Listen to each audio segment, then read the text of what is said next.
Nexus, my beloved.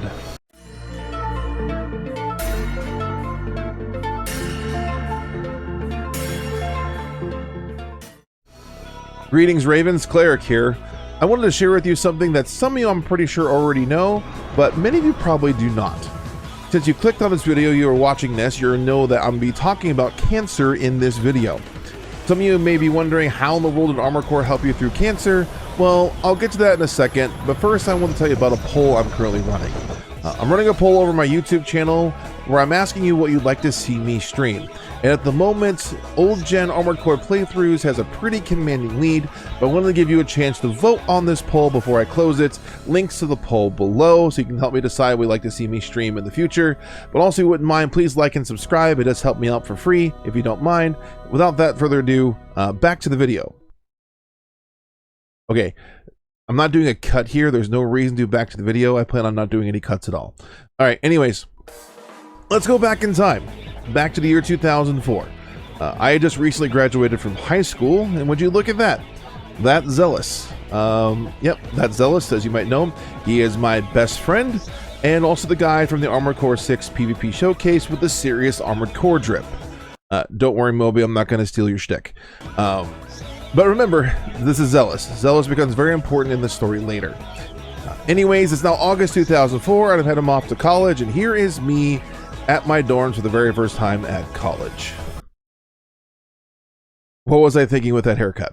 All right, anyways, I do all the normal college stuff. I go to classes while staying up entirely too late gaming with my new college buddies, while still having to get up early to go to classes.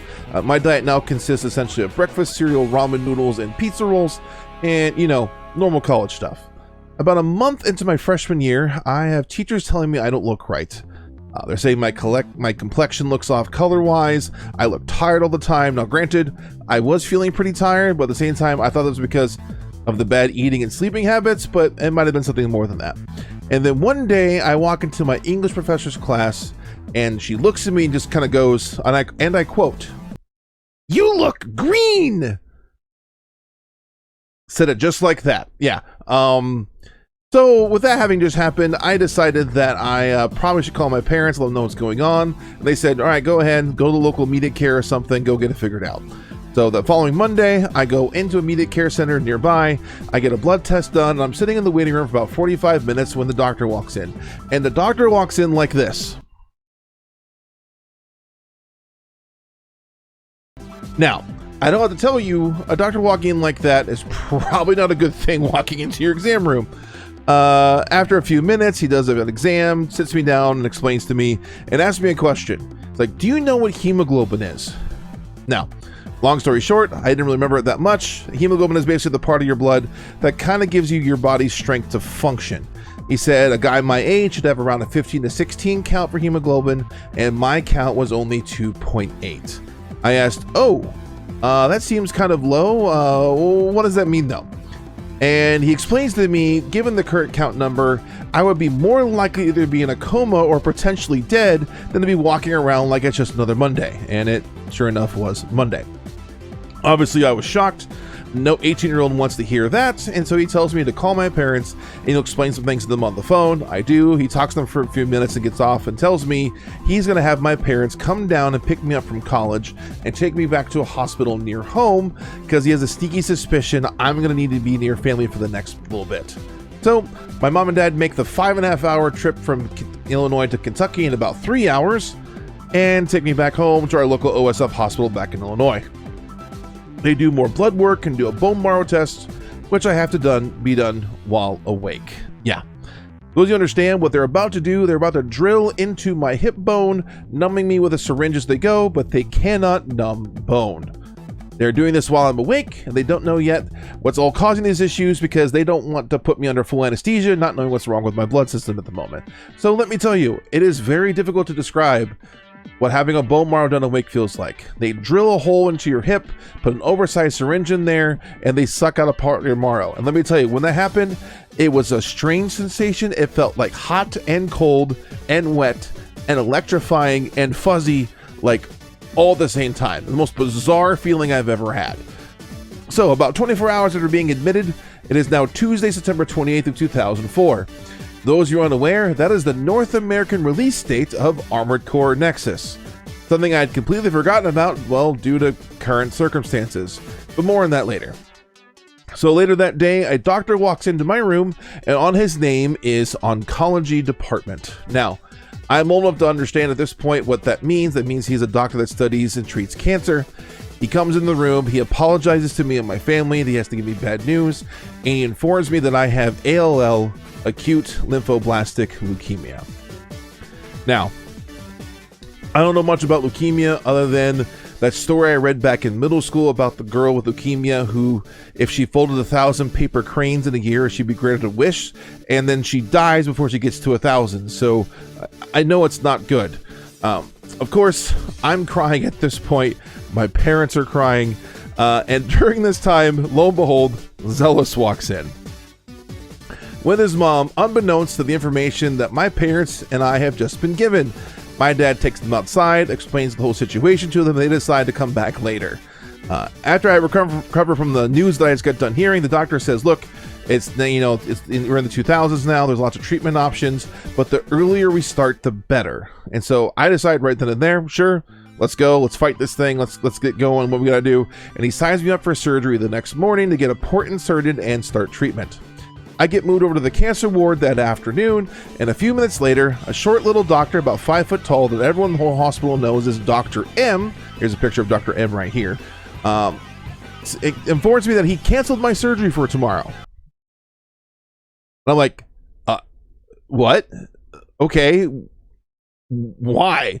He lets me know that my kind of cancer is way more common in 2 to 5-year-olds, but I am 18. It is an interesting study case and thinks that I might be a good candidate for St. Jude. He then informs me that the hospital that I'm currently in is the only affiliate for St. Jude Children's Research Hospital in the northern half of the United States.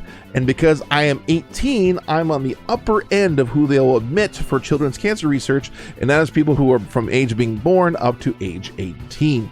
So he said, I should really wait and see if they'll accept me, because if they accept me, I will get treatment and care that is second to none.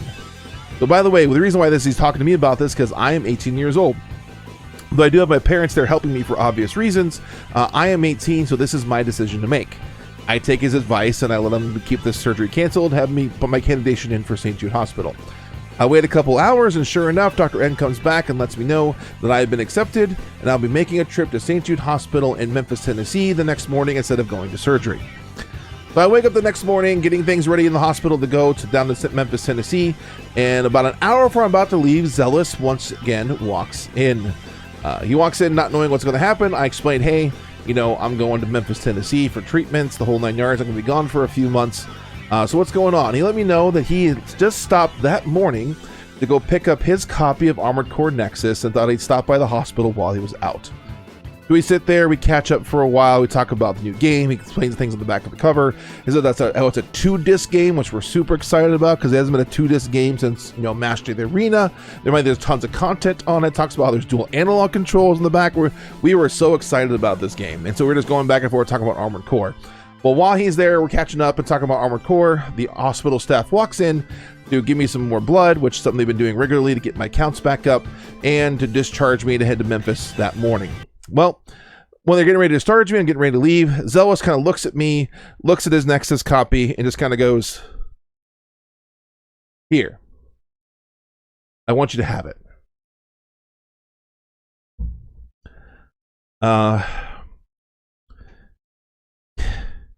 Needless to say, I know it may not seem like that big of a deal, but Armored Core was the last thing on my mind. And honestly, in that half an hour him and I were talking, I had completely forgotten about my cancer. I completely forgot the information I just got. I completely forgot about what I was going to have to go do for the next few months treatment-wise. All I was thinking about was Armored Core. And him just sitting there going, here, have my copy. It was amazing. And he goes, I'm like, are you sure? I'm like, you just got this. You paid for it. It's like, nah, dude. You need it. Maybe I'll help you distract you. Enjoy the game. Have fun. I'll get another copy, and we can, when you come back from treatments, we can play each other, which is just something I'm looking forward to greatly. At which point my brother goes, oh, you need the PS2 then, right? Here, let me go home and get the PS2. I'll bring it back. You can take it with you. Those of you who aren't aware, my brother and I bought this PS2 together, and so him just saying take the PS2 is basically saying it now belongs to me to have as much fun as I want. Seriously, I have the best friends and the best family. I am super blessed. Anyways, so I go down to Memphis, Tennessee that day. I get another huge series of tests, and I start to have surgery the next morning and get a port put in and start treatments. Here is me in my room. That I was in that room, by the way, for a full 30 days straight. The 30 days treatment is what's called the induction period. It's where the heaviest part of my treatment takes place, and my parents said it was pretty severe. During that time, I beat Armored Core Nexus, both discs, and the funny thing is, I don't remember it. I don't remember beating it at all. I have the save file, I have the designs, but I don't remember beating it. And I played it, apparently, my dad says he was with me in the hospital most of the time, says I played it a whole lot in the hospital room, but I don't remember it at all. My wife, who was my then girlfriend, who, by the way, was also my high school sweetheart, like I said, super blessed. I don't remember talking to her at all. And she said on the phone I sounded fine, but I don't remember talking to her at all, and my parents said that I was super and extremely sick. My dad said I was throwing up almost nonstop. He said I couldn't basically eat anything but like popsicles because any kind of smell of any kind of hot food made me throw up. I was essentially sustained by IV fluids, popsicles, steroids, and painkillers, the only way I make it at all. So, in a chemotherapy, anti-nausea medicine, steroid, and painkiller-induced stupor, I beat Armored Core Nexus and came up with my signature new tag name and AC name. See, before this, I went by the name Negotiator of Big O fame. Big O! Showtime! And my ACs were painted and named after the Big O mecha names. But during this time, my brother came down and visited me and showed me a movie for the first time by the name of Equilibrium, starring Christian Bale.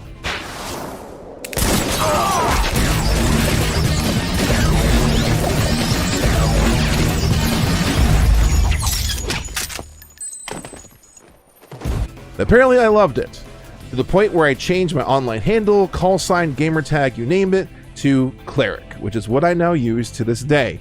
And of course, it inspired my signature AC, being named Grammaton, also inspired by that movie. In late winter, we had a LAN event for Armored Core Nexus to prep for an upcoming tournament.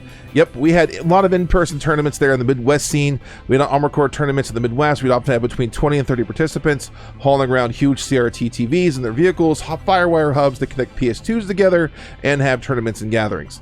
I knew I wasn't going to be able to go to the tournament because of my cancer treatments, so I busted out my Grammaton design, and I can proudly say that for that entire day, Grammaton was completely undefeated. Now, that design left such an impression that those who felt its utter oppressiveness, which by the way, Zealous coined that design as the single most oppressive thing he'd ever seen in Armored Core, the people who felt that oppressiveness at the gathering showed it to the tournament organizer, Tearsin. Tearsin, who's by the way, is another member of Armored Core Legacy. He just banned it. It was gone. It was banned.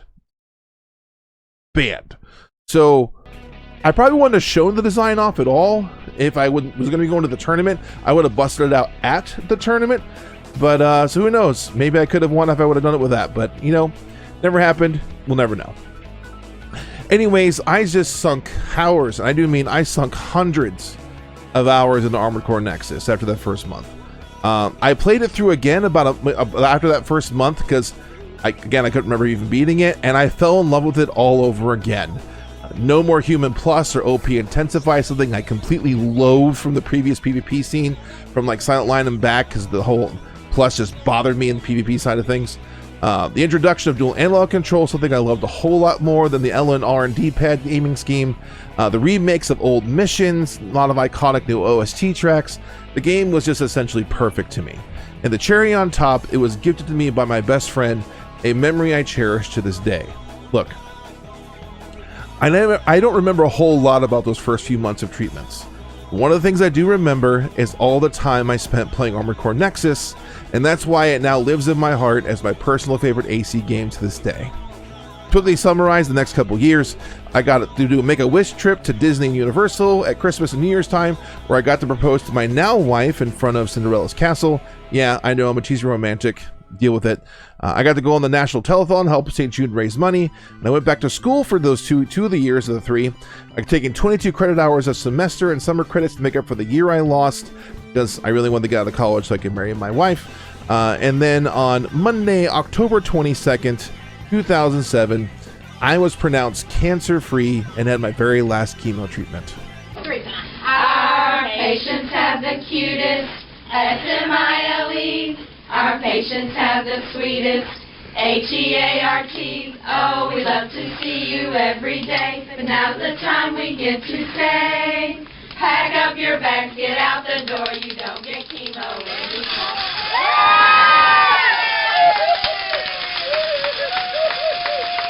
I still go back to St. Jude from time to time for a checkup. I have been cancer-free since then. It's been 20 years since my diagnosis. So that is how Armored Core helped me get through cancer, and how Zealous is basically just an awesome human being. Now, in honor of this, I'll be doing a charity stream later this month, where all the donations are going to be going to St. Jude. Video will be coming out on details on that later in the next couple of weeks, deciding that stream day, so you can come help me out and donate to a good cause. They help me out a ton. They help other kids that I've met there too. It's a great cause. They do amazing things there. So, Armored Core and cancer. Who would have thought those two things go together? It is kind of an amazing thing to think that I got diagnosed with cancer the exact same day Armored Core Nexus came out, yet that's still the game that became my personal favorite one, and still my #1 AC game to this day. The coincidences just never end.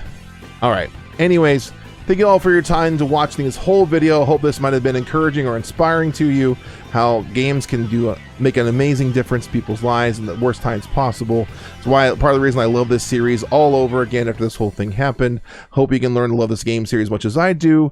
Until the next video, I will see you next time.